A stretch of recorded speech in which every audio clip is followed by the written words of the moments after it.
Bismillahirrahmanirrahim. Assalamualaikum warahmatullahi ta'ala wabarakatuh. Alhamdulillahi rabbil alamin. Wassalatu wassalamu ala ashrafil anbiya'i wal mursalin Sayyidina Muhammadin wa ala alihi wa sahbihi ajma'in. Subhanaka la ilma lana illa ma 'allamtana innaka antal alimul hakim. ولا حول ولا قوة إلا بالله العلي العظيم. رب اشرح لي صدري ويسر لي أمري واحلل عقدة من لساني يفقه قولي. أما بعد. Baik, pada malam ini kita mula dengan bab yang baru, iaitu bab ar-riba. Hadis yang menceritakan tentang soal hukum hakam riba dan juga ancaman bagi orang yang berinteraksi dengan riba. Baik, sebelum itu sedikit pengulangan. Pada siri yang lalu saya ada menyentuh tentang teori yang mana disebutkan bahawa seorang sahabat yang bernama Urwah Al-Bariqi a'tahu Nabi sallallahu alaihi wasallam dinaran yashtari bihi ghanaman aw syatan. Nabi sallallahu alaihi wasallam memberikan kepada dia 1 dinar. Ini 2 kali saya ulang. Sebelum ni ulang lagi, supaya kita dapat faham bagaimana konsep jual beli dan juga menggunakan mata wang emas ini sentiasa relevan. A'tahu Nabi sallallahu alaihi wasallam dinaran yashtari bihi syatan. Nabi telah memberikan kepada sahabat yang bernama Urwah 1 dinar untuk dia membeli seekor kambing. 1 dinar seekor kambing. Kemudian disebabkan kebijaksanaan Urwah Al-Bariqi, dia dapat membeli dengan wang 1 dinar, dia boleh membeli 2 ekor kambing. Dia dapat membeli 2 ekor kambing. Bukan dia curi, bukan dia tipu, tapi dia gunakan kelebihan dia, pandai tawar menawar. Ini menunjukkan benda ni dibolehkan. Dia pandai tawar menawar sehingga dia dapat 2 ekor. Dan dalam perjalanan pulang dia telah menjual seekor dengan harga pasaran, iaitu 1 dinar. Akhirnya dia pulang kepada Nabi dengan membawa seekor kambing 1 dinar. Kambing pun dapat, duit pun dapat balik. Maka Nabi SAW mendoakan keberkatan kepada sahabat ini, dan Nabi mengatakan, lau bi'ta turaban la rabaha. Awak ni kalau awak jual tanah, ambil tanah, isi dalam bekas, pergi jual di pasar pun awak boleh dapat untung. Sebab orang bijak ni, dia tengok sesuatu itu tak sama dengan pandangan kita orang yang biasa. Orang biasa dia tengok kayu. Dia tengok kayu adalah kayu. Tapi bila orang bijak ni, dia tengok kayu, dia tahu boleh buat duit. Kita tengok batu. Tapi orang bijak ni dia tahu batu ni boleh buat duit. Ini adalah ciri kelebihan yang dimiliki oleh Urwah Al-Bariqi yang dipuji oleh Nabi SAW. Itu teori 1 dinar seekor kambing ini relevan sekarang. Macam mana boleh dikatakan relevan? Harga dinar, 1 dinar sekarang lebih kurang 1,300 hingga 1,400 ringgit. 1 dinar yang berat dia 4.5 gram, kurang 4.5 gram sekarang ni nilai dia adalah 1300 hingga 1400. Dia tidak fix, dia akan naik, dia akan berubah, sentiasa berubah. Jadi kalau tuan-tuan membeli kambing sekarang, nilai dia lebih kurang macam tu juga, 1000 lebih juga.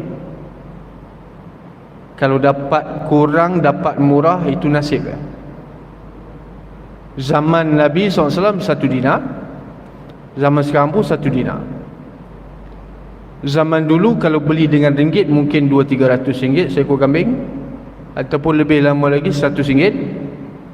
Sekarang tak dapat dah. Ini saya pernah cerita sebelum ini, hadis Anas.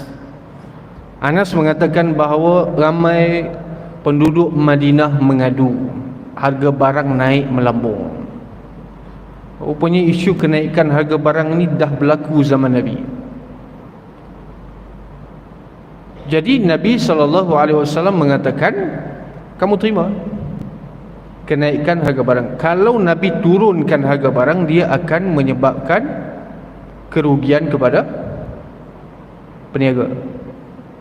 Contoh, saya membeli dengan harga yang tinggi, modal saya keluarkan tinggi.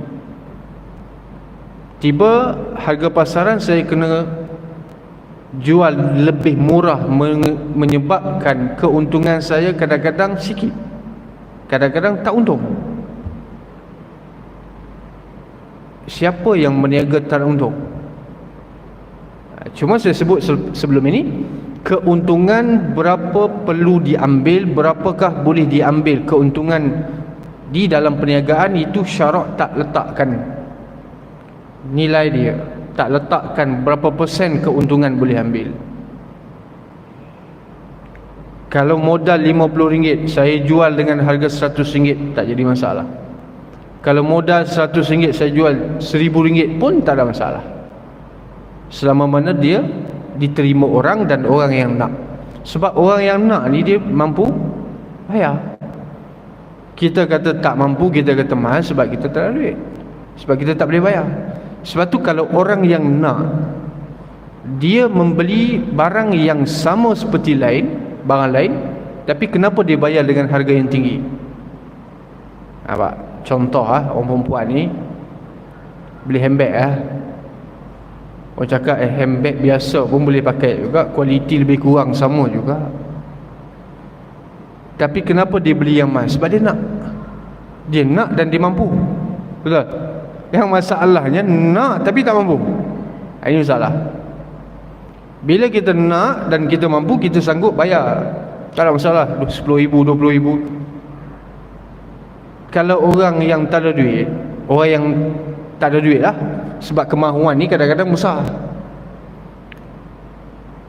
Orang yang tak ada duit, orang yang tak mampu, 100 pun mahal bagi dia. Jadi kita membayar dengan harga lebih, bukan harga beg, bukan harga barang. Kita bayar untuk jenama. Betul?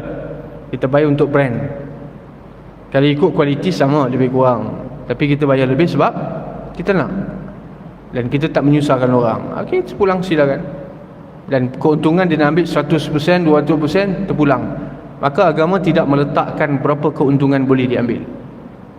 Tapi jika membebankan orang lain, menyusahkan orang lain, tak boleh. Saya meniaga dengan harga paling murah. Saya meniaga ikan di pasar, ataupun saya meniaga daging di pasar. Rata-rata kebanyakan peniaga menjual sekilo RM50. Saya jual dengan harga RM25.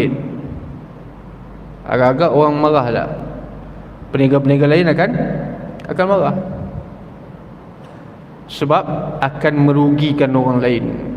Baik, itu selesai. Kemudian malam ini kita akan masuk topik ar-riba.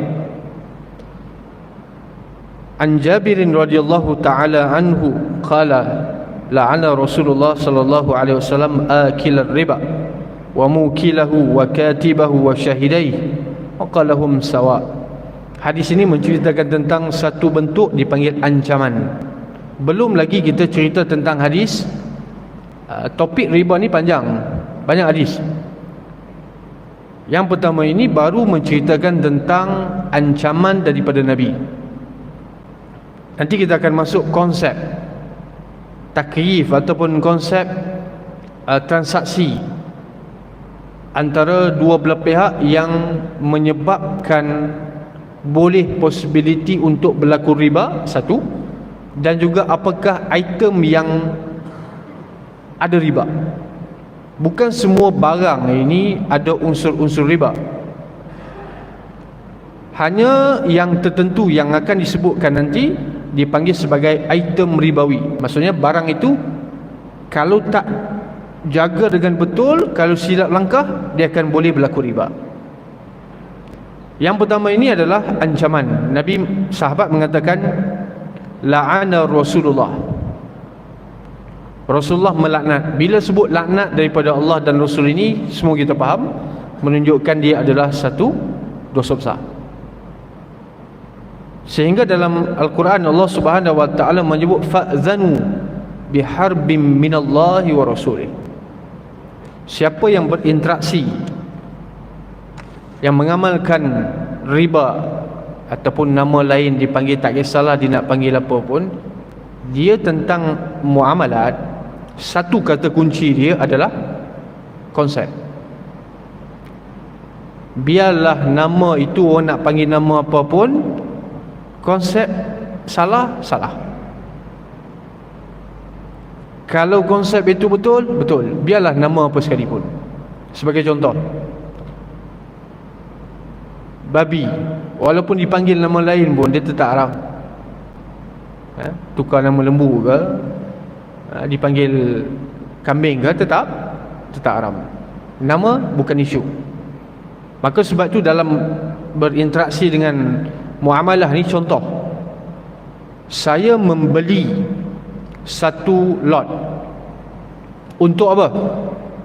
Untuk meniaga bazar Ramadan yang bakal tiba. Satu tapak tu saya beli dengan majlis, dengan DBKL. Satu tapak ni bukan 100-200 ringgit, ikut lokasi juga kan. Kalau strategi tu beribu satu tapak, 10,000 pun ada satu tapak.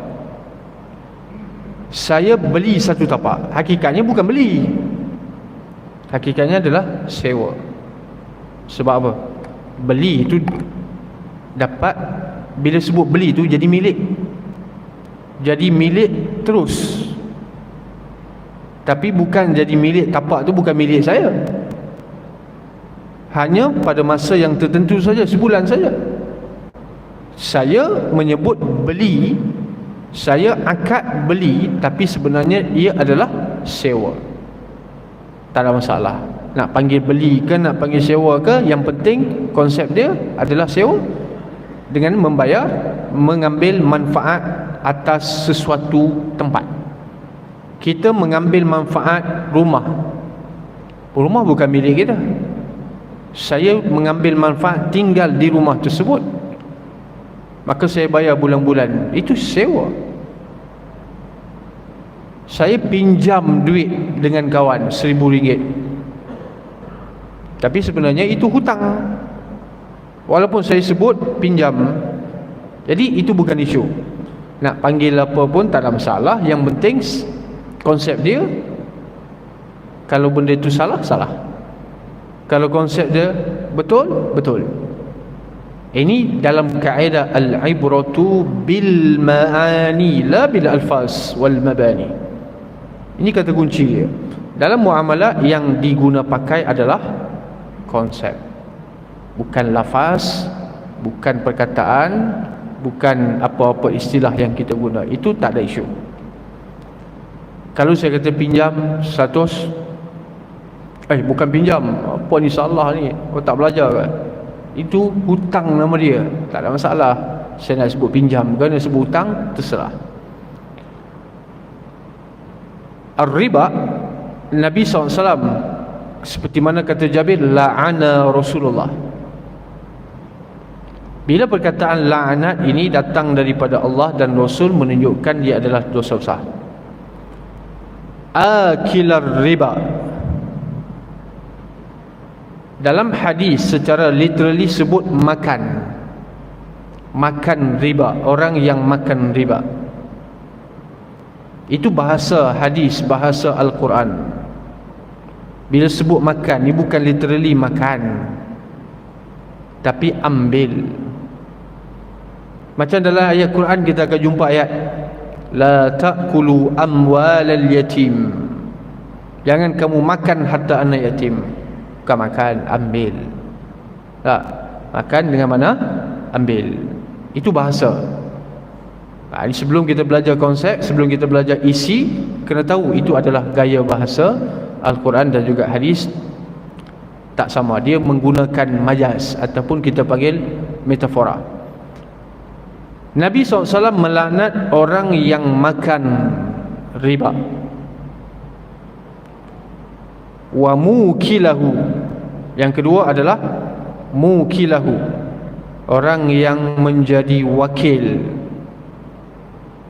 Yang ketiga wakatibahu, orang yang menulis transaksi tersebut. Wasyahidai, dan orang yang menyaksi transaksi tersebut. Waqalahum sawa, Nabi kata kesemua mereka ni sama saja. Sama dari sudut apa? Salah. Sama dari sudut apa? Kesemuanya mendapat saham, kesemuanya mendapat dosa yang sama, tak kurang sedikit pun. Itu maksud sama. Benda ini sama dengan saya pernah sentuh sebelum ni tentang Arab.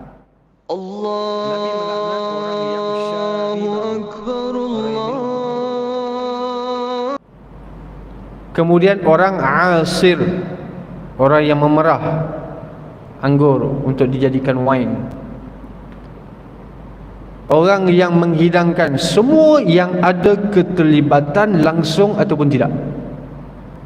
Yang disebutkan dalam hadis ini tentang riba, orang yang tulis, yang catat, yang tolong wakil, yang tolong saksi, yang tolong apa sahaja yang ada keterlibatan dia dengan transaksi tersebut, sama ada secara langsung ataupun tidak, hum sawa, sama saja. Jadi sebab itu berlepas diri. Kadang-kadang kita tengok tentang apa? Arak. Ada yang orang Islam yang berlepas diri daripada terlibat secara langsung ataupun tidak. Dia kata dia tak minum, saya tak minum. Memanglah awak tak minum, tapi awak jual. Memanglah awak tak minum, tapi awak promosi. Maksudnya ada keterlibatan diri dengan perkara tersebut, tak boleh. Ini kadang-kadang pun kita kasihan juga dengan orang yang terpaksa menjual. Terpaksa menjual,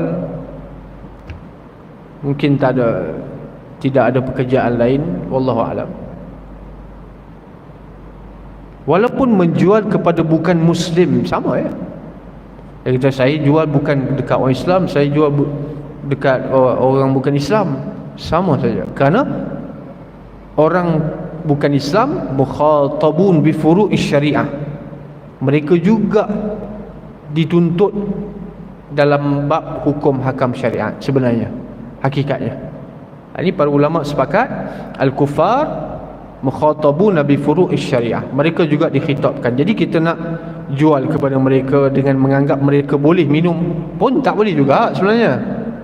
Jadi apa jua keterlibatan.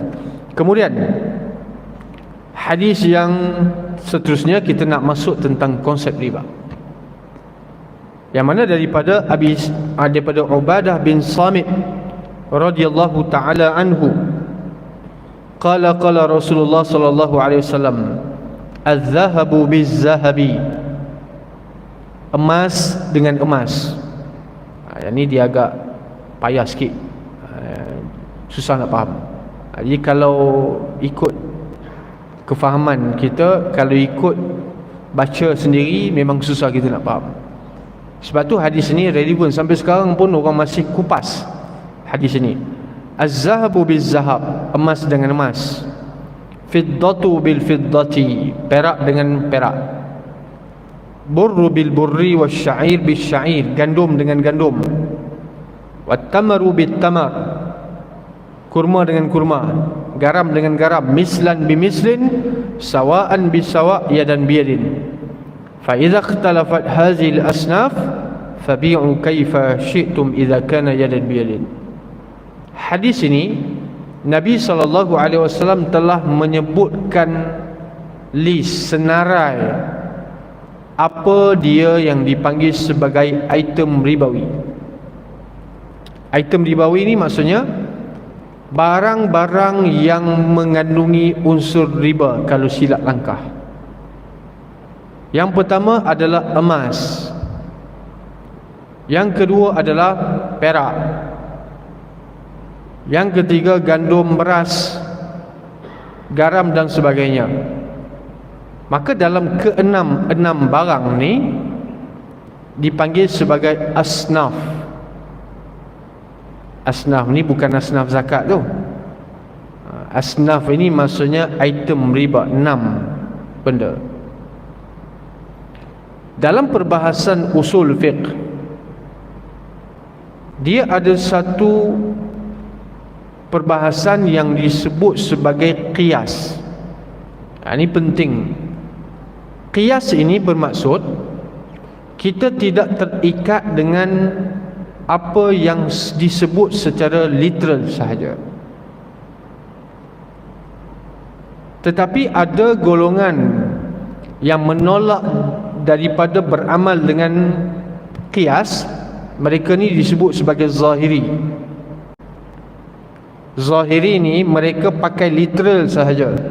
Ayat Quran pakai yang literal sahaja, hadis pun pakai literal. Tapi majoriti ulama, jumhur majoriti mengatakan bahawa item ribawi ini bukan hanya yang disebut dalam hadis saja. Mereka telah menggunakan satu konsep dipanggil sebagai qiyas. Apa yang disebutkan di sini, yang pertama adalah emas, perak. Adakah sekarang ini kita menggunakan emas dan perak sebagai mata wang untuk dijadikan transaksi? Tak. Kita tak menggunakan literally emas, duit shilling emas, duit shilling perak sebagai pertukaran. Ada kita beli barang pakai emas? Tak. Apa yang kita pakai? Duit, wang, kertas ataupun shilling. Seperti yang saya sebut, duit kertas ini dia tidak bersifat seperti mana sifat yang ada pada shilling emas. Shilling emas itu dia ada nilai tersendiri. Duit yang kita pakai sekarang ni, ringgit, dolar ataupun apa saja, dia tak ada nilai, tetapi dipaksakan nilai ke atas dia. Sebab tu dia tulis apa? Wang ini sah diperlakukan dengan nilai. Kalau berlaku kemerosotan yang dahsyat, ekonomi down, teruk, bankrupt negara, seperti mana yang berlaku di Greece satu ketika dulu kan, Greece bankrupt negara, duit dia laku tak? Laku tak duit dia? Duit kertas dia laku? Tak laku. Sebab apa? Laku ataupun tak duit itu bergantung kepada kestabilan negara. Negara stabil, duit cantik kan? Negara tak stabil, turun. Kalau negara bankrupt, tak laku. Bawa satu troli duit pun tak laku. Sebab dia tidak ada nilai tersendiri, tetapi dipaksakan nilai ke atas dia. Sebab tu ada wang yang tak laku, betul? Ada duit yang kita namakan sebagai tak laku. Nak dijadikan sebagai transaksi, orang tak terima. Sebab ini zaman bila punya duit ni tak laku. Tapi emas, ada tak istilah emas tak laku? Tak. Bagi 100 tahun lagi, kalau bagi emas ambil. emas ini sepanjang masa. Kemudian apabila kita tidak beramal dengan emas sebagai transaksi kita, adakah bermaksud kita bebas daripada riba? Tidak.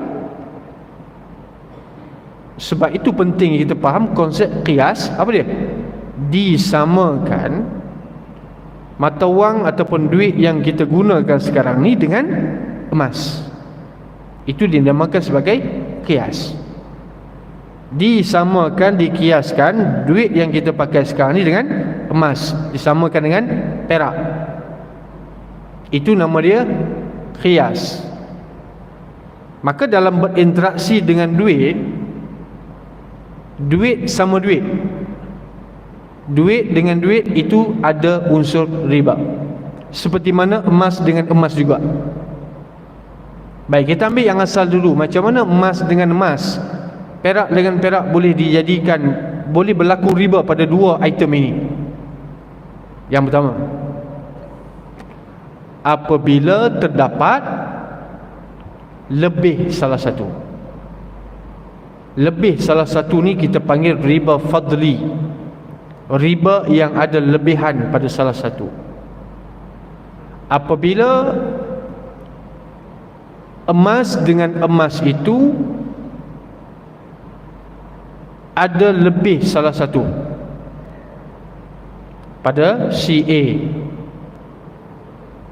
kemudian pertukaran itu tidak berlaku secara langsung, tetapi dia bayar dengan bertangguh. Contoh, saya buat contoh paling mudah. Saya nak beli emas. Emas, fizikal emas itu, rantai emas, ialah itu memang confirm item riba. Saya beli dengan menggunakan RM. Nilai dia adalah 20,000. Maka saya sebutkan tadi, duit dikiaskan dengan emas, sama saja. Jadi bila saya bayar 20,000 untuk dapat seutas rantai, bermaksud saya bayar emas dengan emas. Okey, itu gambaran dia. Bila saya bayar emas dengan emas, hakikat dia begitu, tapi zahirnya saya bayar RM 20,000. Benda yang paling utama perlu kita elakkan adalah hutang. Perkara pertama yang perlu kita elakkan adalah jangan beli dengan cara ansuran. Kenapa? Kerana dalam hadis Nabi SAW mengatakan yadan biyadin. Yadan biyadin ini tangan dengan tangan, itu kinayah dia panggil. Maksud tangan dengan tangan ni, bagi duit ambil barang, bagi 20,000 ambil emas. Jangan ambil emas dulu, minggu depan bayar. Itu bukan tangan dengan tangan. Dia dalam istilah muamalah dipanggil taqabud. Taqabud ini serah barang pada waktu yang sama, serah duit pada waktu yang sama dalam majlis akad. Kalau tak apalah, saya ambil barang dulu, nanti saya pergi bank keluarkan duit, tak payah. Jangan ambil dulu. Ambil duit, kemudian bayar, terima barang. Habis kalau macam tu sampai bila pun tak boleh nak pakai emas, Contoh kalau ada orang tanya kan, sampai bila pun tak boleh pakai emas, nak beli tak mampu, cash. Ada orang tawarkan boleh beli dengan cara hutang, bayar bulan-bulan, bayar RM100. Tak pun bulan-bulan bayar RM200. Boleh ataupun tak transaksi begini? Bayar bulan-bulan, boleh tak? Tak boleh. Kalau bayar bulan-bulan, emas tak ambil dulu, okey, boleh. Kalau emas dah ambil kemudian bayar bulan-bulan, tak boleh. Tapi kalau bayar dulu, dah cukup amount dia, baru terima barang, okey, ini bebas daripada unsur riba. Sebab syarat utama dia dua. Dalam bab riba ni kita boleh bebas daripada riba kerana ada dua syarat utama. Yang pertama adalah tamathul. Tamathul ni sama. Kalau kita transaksi dengan item yang sama jenis. Emas dengan duit. Emas dengan duit ni dipanggil sama jenis. Sebab apa? Sebab saya sebut di awal tadi, duit dikiaskan dengan emas. Jadi emas dengan duit ini sejenis. Apabila item itu sejenis, perkara paling utama kita kena tengok adalah tamasul. Tamasul ini adalah sama. Jangan yang ni lebih, yang ni kurang, yang ni lebih, yang ni kurang. No, tak boleh. Yang kedua, cash. Yadan biyadin. Tapi kalau yang lain daripada emas dan perak, seperti mana saya sebut tadi, beras, gandum, apa saja yang jenis disukat, dia kena faham gini. Ada barang yang dibeli zaman Nabi dulu, barang yang ditimbang, barang yang disukat. Timbang lain, sukat lain. Sukat ini kita isi sesuatu dalam bekas bagi penuh, itu sukatan dia panggil. Dia panggil kail. Kalau timbang ni berat.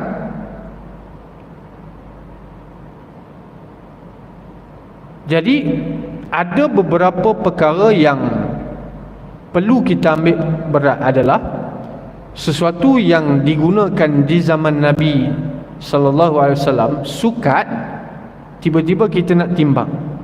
Kan dah beza tu kan? Sukatan, timbangan lain. Tapi bila kita tukar tu dia akan jadi beza, dia akan lari sikit.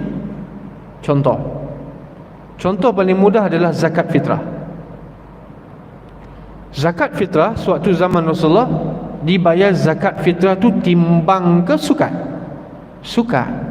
Satu gantang, gantang tu sukatan, bukan timbangan. Sebagai contoh, ini adalah gantang. Ini gantang. Maka saya isikan beras penuh, tapi hakikatnya gantang ni lebih besar daripada ni lah. Saya isi beras penuh gantang ni, maka dipanggil satu gantang, sak. Kalau saya contoh, saya nak gula segantang, okey, saya isi dah penuh. Saya peniaga, saya isi gula penuh segantang. Sekarang ni orang tak pakai dah gantang, ni zaman dulu ke. Sekarang pun orang tak pakai dah kati, kan? Kati-kati ni itu zaman dulu. Bila yang jenisnya disukat, kemudian ditimbang, dituang, ditimbang, agak-agak sama tak? Tak sama. Contoh, segantang beras, segantang gula. Kalau saya nak beli segantang gula, saya dapat penuh ni. Saya beli segantang beras, saya dapat penuh. Tak tipu langsung. Tapi gula dan gantang, segantang gula, segantang beras, apabila saya timbang secara berasingan, beratnya sama tak dua ni? Berat gula segantang, berat beras segantang, sama tak? Tak sama. Apabila tak sama, sebab itu zakat fitrah negeri ni berbeza. Betul? Ada yang RM10, ada yang RM7, ada yang RM5, RM5 tak ada kot, RM6. Sebab apa? Tak dapat keputusan yang tepat. Kenapa tak selaraskan RM10 semua negeri? Tak boleh. Sebab benda ini tidak qat'i. Qat'i ni, kalau gantang ini qat'i. Zakat fitrah adalah segantang beras, qat'i. Tapi bila timbang, kita takkan dapat qat'i. Contoh mudah, syarat untuk orang yang musafir melakukan jamak dan qasar adalah perjalanan dia 2 marhalah. 2 marhalah qat'i. Takkan ada orang beli petikai. Soalnya, berapakah 2 marhalah itu? Sekarang transfer dengan jarak, sekarang kita tak pakai marhalah, kita pakai kilometer. Ada yang pakai miles, tapi kita pakai kilo. dua marhalah bila transfer kepada kilometer yang tidak ada pada zaman Nabi, maka ada yang kata 90 km, ada yang kata 85 km, ada yang kata 70 km. Tak selaras. Sebab apa? Sebab takkan boleh sama. Begitu juga syarat untuk air tersebut dinamakan sebagai mutlak adalah kalau pakai air dalam bekas 2 kolah. Kita kolah pun tak tahu apa dia. Yang kita faham kolah tu tempat isi air. Itu bukan kolah. Qullah dalam bahasa hadis sebut sebagai qullah. Bila transfer sekarang, kita tak pakai qullah, kita pakai liter. Betul? Ada yang pakai gallon, ada yang pakai liter. Jadi kita tak akan dapat jawapan yang tepat. Kerana sesuatu yang bersifat qat'i yang digunakan zaman Nabi, bila transfer kepada zaman kita, kita akan dapat natijah yang berbeza. Begitulah yang saya sebutkan tadi. Emas dan perak itu qat'i, tapi kita tak pakai sebagai transaksi kita literally emas dan perak. Kita pakai wang, ringgit ataupun dolar ataupun apa sajalah, kertas. Maka dikiaskan kertas tersebut, shilling tersebut sebagai emas dan perak. Maka bila saya nak beli emas, dianggap sebagai pertukaran sejenis. Pertukaran sejenis ni kena tengok dua benda, kena jaga dua benda. Yang pertama, tidak ada mana-mana yang lebih. Kalau harga semasa dia adalah 10,000, takkan dia nak ambil untung sikit, tak boleh. Boleh. Kalau tidak, macam mana orang nak berniaga emas? Tutup kedai lah dia. Mestilah dia berniaga tu ambil untung. Kemudian yang kedua, kena jaga jangan beli dengan cara hutang. Bila kita beli dengan cara hutang dengan orang Melayu, token emasnya adalah Melayu, kita pun orang Melayu Islam, kita beli dengan hutang, dia pun setuju, dia pun terlibat sama. Ini yang saya bacakan di awal tadi apa dia? Nabi SAW melaknat orang yang menyaksikan, orang yang tulis, orang yang ada keterlibatan langsung ataupun tidak. Jangan ingat kita seorang saja yang bersalah. Saya beli dengan cara berhutang, maka saya seorang yang bersalah, saya seorang yang berdosa. Tak. Token emas pun salah juga. Dia tahu benda itu salah ke dia tak tahu benda itu salah? Dia tahu. Kalau dia tak tahu benda itu salah, salah dia sebab tak belajar. Dia nak berniaga emas, kena belajar bab ni. Orang, contoh orang nak pergi menunaikan haji, dia kena belajar bab haji. Dia tak tahu bab haji, dia pergi haji, salah dia buat, dosa dia. Saya tak tahu. Tak tahu macam mana awak boleh pergi haji. Okay, ingat, orang yang nak berkecimpung dalam satu-satu bidang, satu-satu amalan, satu-satu ibadat, dia kena belajar bab tu.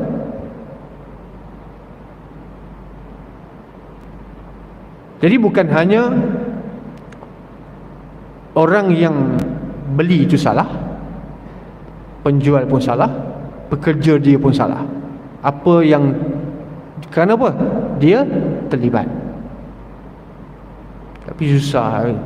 Kata saya kerja dengan toki Cina, toki bukan Islam, mengamalkan riba dan sebagainya, susah nak. Kalau ada jalan keluar, ada pilihan lain, cari kerja lain. Baik, ini masa pun habis. InsyaAllah kita akan sambung hadis yang sama pada minggu bulan depan. Allah Subhanahu wa ta'ala alam. Bismillahirrahmanirrahim. Allahumma atina rahmatan min 'indika wa 'allimna min ladunka 'ilman. Rabbana atina fid dunya hasanah fil akhirati hasanah wa qina azabannar. Sallallahu alaihi wa sallam. Alhamdulillah.